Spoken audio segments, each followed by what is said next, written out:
இங்கே இருக்கிற ஒவ்வொரு மாநிலங்களும் சுயாட்சியாக தனி நாடு கேட்க ஆரம்பித்து விடும் அப்படின்னு சொல்லி இந்தியாவினுடைய வெளியுறவு கொள்கை சார்ந்து சிந்திப்பவர்கள் அல்லது டிப்ளோமேட்ஸ் வந்து இது ஈழத்தை மறக்கின்ற ஒரு யுக்தியாகவும் ஈழத்தை மறக்கின்ற ஒரு விஷயமாகவும் இன்று வரைக்கும் முன்வைத்துக் கொண்டிருக்கிறார்கள். அப்போ இப்படியான கோட்டுப்படங்கள் அல்லது இப்படியான ஒரு வேலை திட்டங்கள் அப்படின்றது வந்து இது ஈழத்தின் நகர்வை நோக்கி நகர்றதுக்கு இன்னும் சில தடங்கல்களையும் தடைகளையும் கொடுக்காதா?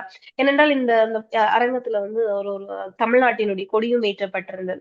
சோ இது ஈழத்துக்கான ஒரு பின் நகர்வையோ அல்லது ஏதோ ஒரு சிக்கலை மீண்டும் வளர்த்து விடாதா? நீங்க எப்படி பாக்குறீங்க? இல்ல, நீங்கள் இதை ரிவர்ஸ் ஆகத்தான் பார்க்க முடியும். ஏனென்றால் அப்பொழுது விடுதலை புலிகள் மிக எழுச்சி அடைந்த காலத்தில் தான் இந்தியாவுக்கு, அதாவது நீங்கள் அகண்ட ஈழம் என்பது தமிழகத்தையும் சேர்த்துத்தான் விடுதலை புலிகள், அதாவது ஒரு தமிழர்களுக்கான ஒரு நாட்டை உருவாக்கி கொள்கிறார்கள், உருவாக்க தலைப்படுவார்கள் என்கின்ற ஒரு ஒரு கருத்துருவாக்கம் ஒன்று உருவாக்கப்பட்டது. நீங்கள் கூறியபடி டெல்லியில் உருவாக்கப்பட்டது. டெல்லிக்கு உசுப்பேற்றுவதற்காக ஜிஆர் காலத்தில் அது கொழும்பிலிருந்தும் அந்த கருத்துருவாக்கம் உருவாக்கப்பட்டது. அதாவது முதலில் விடுதலை புலிகள் தமிழீழத்தை தான் கேட்பார்கள். அதன் பின்னர் அது அகண்ட தமிழீழமாக இந்தியாவின் தமிழ்நாட்டையும் பெறவும், அதாவது விடுதலை புலிகள் ஒரு தமக்கென ஒரு தமிழீழத்தை உருவாக்கி விட்டால் நீங்கள் கூறியது போல தமிழகத்தில் உள்ள சக்திகளும் அதனுடன் இணையும் வகையில் ஒரு அகண்ட ஈழ கனவை